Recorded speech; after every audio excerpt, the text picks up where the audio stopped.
My dream for some years now that we should build in a manner, or that I should get the skills of building into the hands of everybody in my country, and the poor particularly, who can build so that they will not be displaced.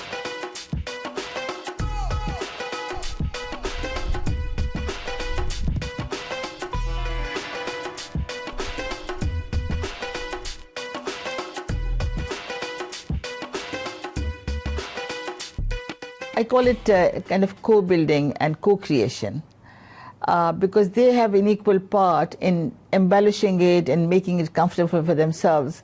So really it's a whole different kind of a process.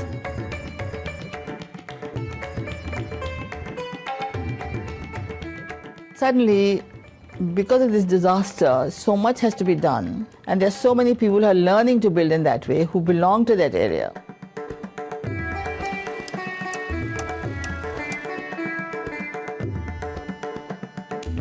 The world today actually needs something like this, which will be zero carbon, and my motto, I don't know whether you know, is zero carbon, zero waste, zero donor, which I think leads to zero poverty.